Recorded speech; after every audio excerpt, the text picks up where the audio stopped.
Thank you very much for supporting Amir Shakil 5858. I am Amir Putnam. American Canadian news channels and AP, AFP, and Reuters news agencies have reported the following news headlines. Israel bombed heavily Lebanon. Financial scam in USA from overseas. Football star and drug. Hurricane heading for Florida. Toxic leak in Cincinnati. Women NBA. Weight loss, drug and high cost. Suicidal part death. Second moon. Sean Diddy Cool in jail. Ukraine look for peace. Foreign student situation in Canada. 2 Canadians died in Lebanon. Conservatives accusing liberals in Canada. Early voting in USA.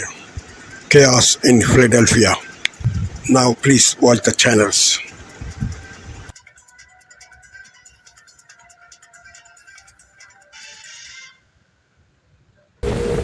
Tonight, the growing state of emergency. Florida braces for impact from what could become a major hurricane. We prepare for the worst. We hope for the best. We are going to see significant impacts no matter what happens.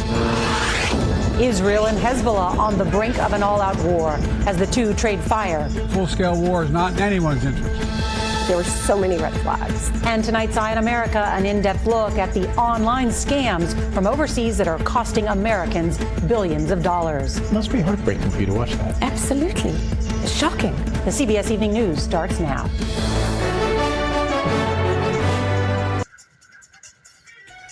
Tonight, Tropical Storm Helene forming in the Caribbean and potentially taking aim at the U.S. Gulf Coast as a major hurricane. A hurricane warning and watch along Florida's western coastline.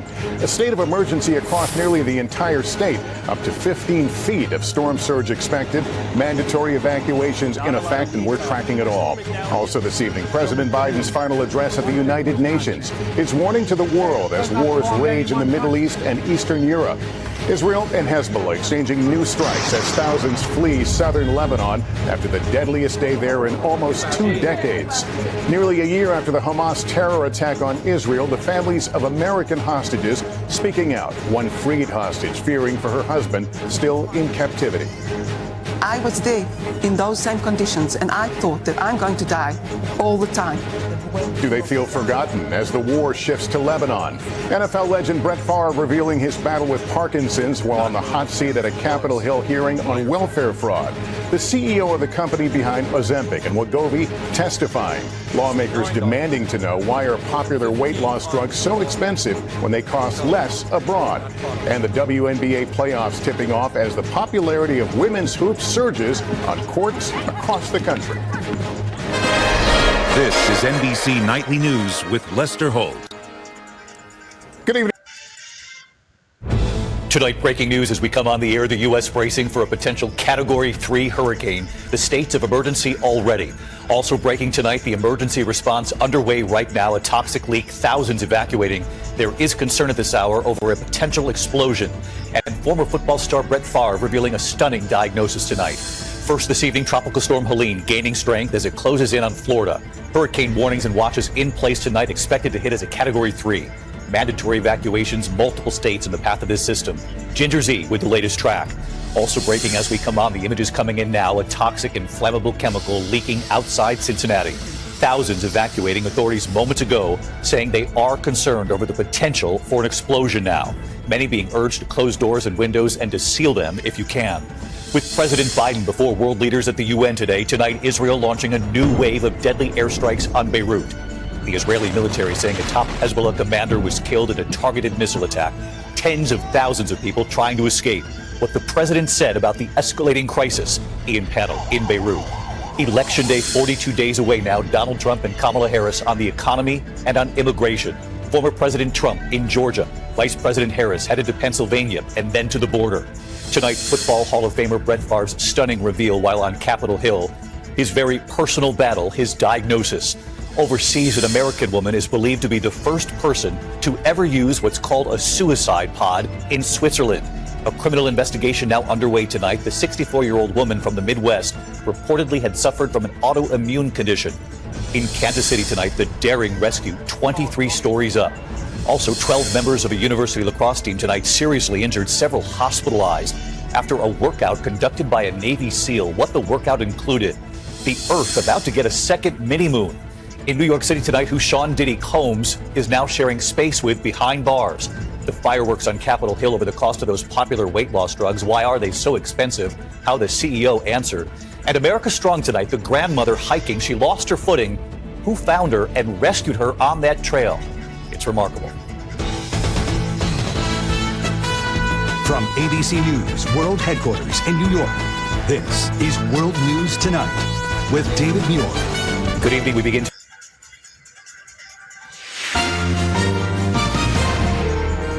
On this Tuesday night, the warning Lebanon could become the next Gaza as Israel and Hezbollah refuse to back down. We can't go on like this.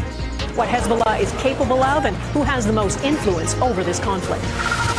Ukraine's plea for peace. This war can't be calmed by talks. What President Zelensky says has to be done to finally end Russia's war.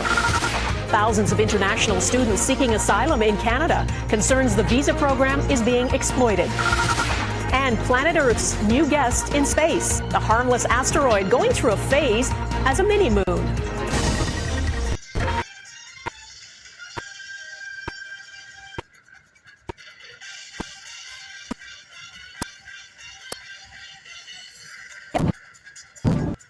Chaos drills rock.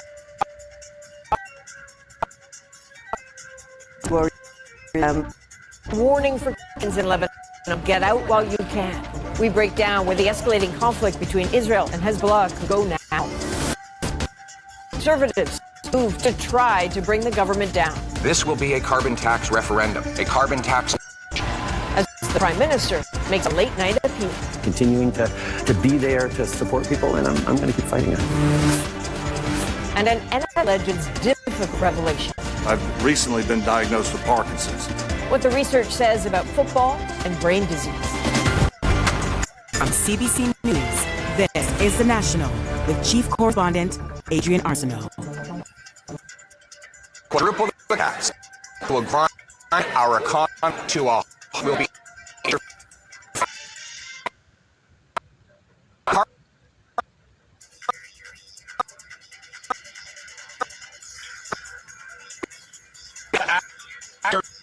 Takes the helm and they're destroying childcare. The difference between those slogans and the nonsense he throws around, the vacuous garbage that's best left for Nabisco, not for Dobbins. Stuff he's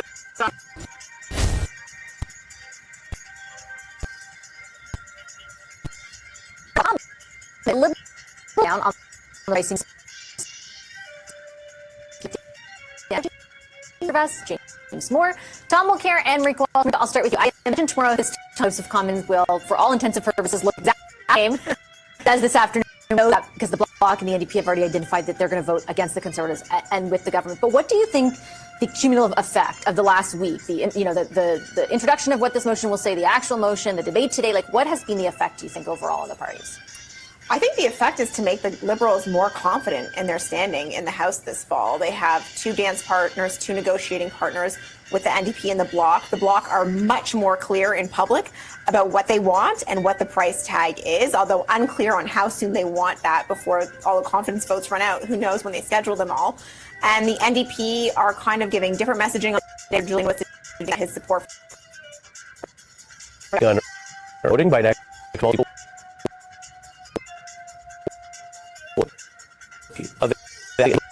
Voting back to the mid-1800s. You can see soldiers ballots there before the 1864 midterms. The Library of Congress has this illustration of the earliest early vote from an illustration in Harper's. So all the way back before women or minorities had voting rights in the United States, early voting was already available for some, a way to ensure soldiers could exercise their rights when they might have been occupied or just not available to participate on election day. Absentee voting goes back a long way in our country. We first began absentee voting in the Civil War. It was a provision put in place for military voters who were going to be away from home, a significant force in the 1864 election. That option continued for soldiers overseas. It established that votes could be reliably cast early, could be safeguarded and counted on Election Day with all of those other votes. Now, political junkies might even remember how soldiers' mail-in votes became one of the footnotes in the very controversial and much debated Bush-Gore election recount battle back in 2000. A Bush campaign appeal to get those military ballots with overseas problems, with those postmark problems, included in the vote totals. Governor Bush anxiously awaits the decision on those disputed military ballots from overseas. I would give the benefit of the doubt to ballots coming in from military personnel. Voting by mail ultimately went from that carve-out for active duty military members to something more. Because when a system often expands, 2000, Oregon became the first state to go all vote by mail for presidential races. Today, most states offer mail voting, and that's by definition earlier than Election Day. You mail it in, as well as early voting in person. You can see the options on the map. America's shifting from a day to what I'm calling election month, even if we haven't all updated the lingo. And let me show you, across most of the 1900s through 1992, basically only 7% of people had early voting options. There you see it in 92. That means over 90% still voted on Election Day. Then early voting rates more than doubled by 2000 to around 16%, you can see, and then all the way up by 2016 to over a third of voters doing so early. The last cycle became the majority for the first time. 64% of the 154 million total votes came in early by mail. That shift had already begun, as you see, before 2020, but the COVID lockdown supersized it. Shocking scene in Philadelphia over the weekend. What absolute chaos as hundreds of descend on.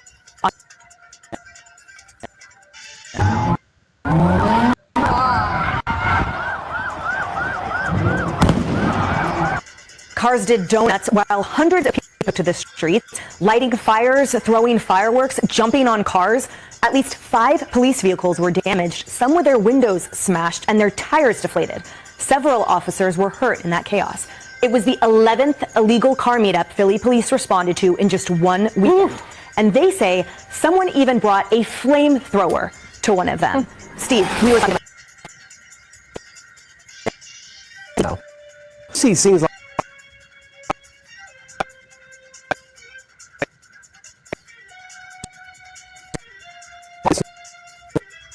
of the police, so they feel there's no point in going after this kind of behavior.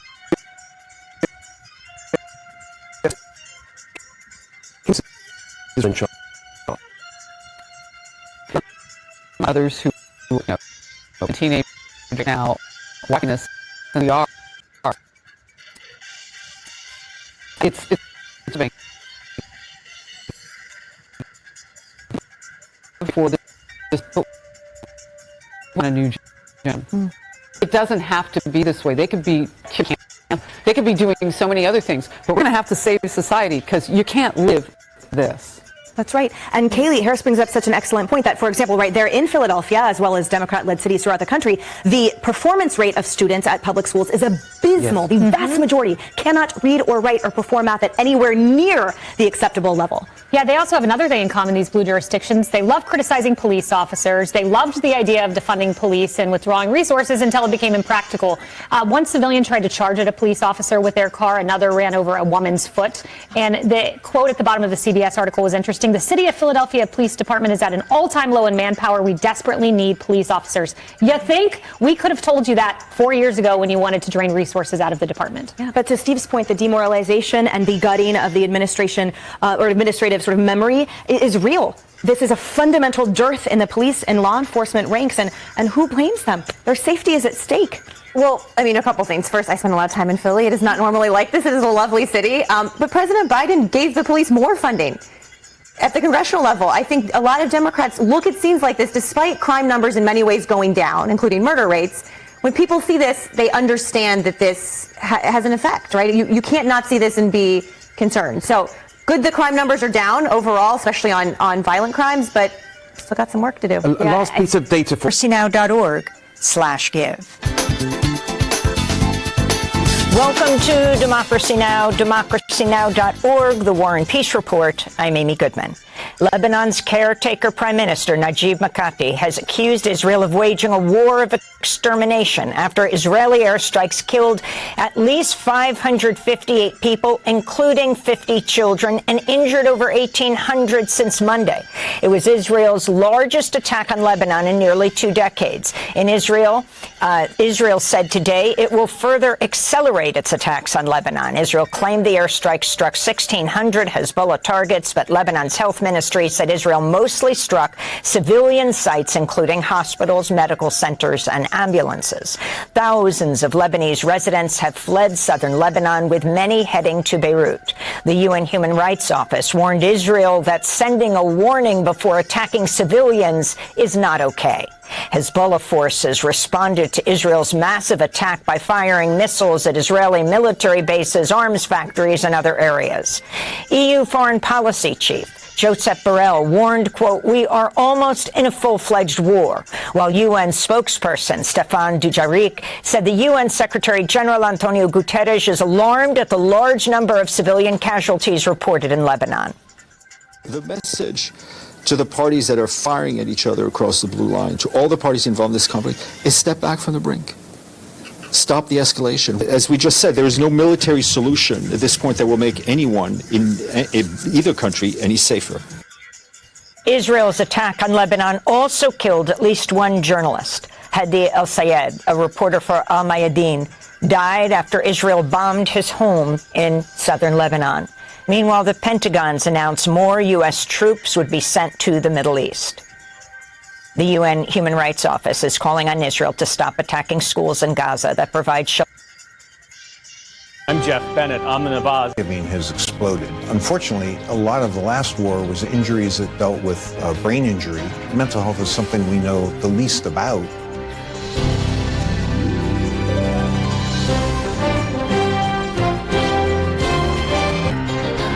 Thank you. Welcome to the News Hour. It is a tense night in Lebanon and northern Israel after the second day in a row of major Israeli airstrikes. Israel said it killed a senior Hezbollah commander in Beirut, while the militant group launched missiles at Israeli military and civilian sites. I'm Stephanie Tsai with NewsHour West. Here are the latest headlines. The man suspected of trying to kill former President Donald Trump at his Florida golf course was indicted tonight on an attempted assassination charge. Federal prosecutors allege Ryan Ruth had a written plan to kill Trump and kept a list of venues in his car where Trump had appeared or was expected to be. Court records show the case has been assigned to Aileen Cannon, a Trump-appointed judge who also handled his classified documents case out of Florida. Meantime, the Senate unanimously passed a bill today requiring the U.S. Secret Service to provide protection for major presidential candidates equal to that of the president. The bill cleared the House last week and now heads to President Biden's desk for approval. The Secret Service had already increased Trump's protections to the highest level in the wake of the second assassination attempt on his life. In the presidential campaign, Trump and Kamala Harris are touting their plans to boost the economy, as Harris also tries to keep the focus on abortion rights, an issue Democrats see as a winning one with 41 days to go until Election Day. Jeff Bennett has the story. And hello, Savannah, and hello, Georgia. We love you. Immigration remains a top issue. In the Middle East, Palestinian officials say Israeli airstrikes killed at least 24 people across Gaza. In Khan Yunis, a boy mourned his father, who was one of at least 7 people killed there. 15 others were injured, including women and children. Meantime, world leaders at the UN General Assembly blasted Israel for its military operation in Gaza. The Emir of Qatar, a leading party in ceasefire talks, called Israel's actions a crime of genocide. The King of Jordan said the scale of death and destruction is beyond justification. So is it any wonder that many are questioning how can this war not be perceived as deliberately targeting the Palestinians? The level of civilian suffering cannot be written off as unavoidable collateral. For his part, Israeli Prime Minister Benjamin Netanyahu is set to address the assembly later this week. At least 2 people have died after what was Hurricane John slammed into Mexico's southern Pacific coast overnight. It rapidly strengthened into a Category 3 storm, making landfall with maximum sustained winds of 120 miles per hour. It's since been downgraded to a tropical storm. Through the end of the week, bringing torrential downpours, flooding, and landslides. Meantime, Tropical Storm Helene is gaining strength in the Caribbean. It's expected to make its way north, hitting Florida as a hurricane as soon as Thursday. Residents there have been filling sandbags to brace against potential flooding. Florida's governor has declared a state of emergency ahead of the storm's arrival. Maryland is suing the owner and operator of the Dolly cargo ship, which caused the Baltimore bridge collapse earlier this year. It's the latest in a series of legal troubles for the companies, which have denied any wrongdoing. Today's lawsuit is seeking damages related to cleanup costs and rebuilding the bridge, among other expenses. Maryland's Attorney General said that the state's residents should not have to foot the bill for the disaster. The Dolly was not fit to sail that morning. The day before the collision, its electrical system had failed twice. Failures that the ship owners and operator could have and should have fixed to avoid the tragedy. 6 construction workers were killed in the collapse. The U.S. government is suing Visa, saying the financial services giant unfairly stifles competition in the debit card market. The Justice Department alleges that Visa penalizes merchants and banks who don't use the company's own payment processing systems. According to the DOJ's complaint, 60% of debit transactions in the country run on Visa's debit network. That leads to more than $7 billion in fees each year. It's the latest Biden administration effort to crack down on corporate middlemen, following similar efforts against Ticketmaster parent Live Nation and real estate company RealPage. In a statement, Visa called the lawsuit meritless and said the company will defend itself vigorously. Retired NFL Hall of Famer Brett Favre told a congressional committee today that he's recently been diagnosed with Parkinson's, a degenerative neurological disease. Favre was on Capitol Hill for a separate reason, to testify about welfare abuses in his home state of Mississippi and to address allegations that he and others misused millions of dollars to build an athletic facility. Favre revealed his diagnosis when talking about a biotech company with ties to the welfare case. Sadly, I also lost an investment in a company that I believed was developing a breakthrough concussion drug I thought would help others. And I'm sure you'll understand why it's too late for me, because I've recently been diagnosed with Parkinson's. This is also a cause dear to my heart. Favre played 20 years in the NFL. He did not say whether his Parkinson's diagnosis is connected to his time playing football. Also on Capitol Hill today, the man in black, Johnny Cash, became the first musician to ever be honored with a statue in the United States Capitol. Because you're mine, I walk the line. The U.S. Air Force Band paid tribute to Cash with a rendition of his legendary hit, I Walk the Line. And with help from sister Joanne Cash and daughter Roseanne, Cash's bronze statue was unveiled in the Capitol's Emancipation Hall. Created by sculptor Kevin Cressy from Cash's native Arkansas, the statue depicts Cash with his guitar slung behind his back and a Bible in his hand.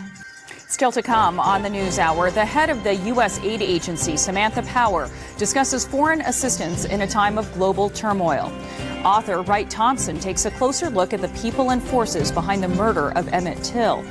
And rock legend Nick Lowe releases his first full-length album in more than a decade. This is the PBS NewsHour from the David M.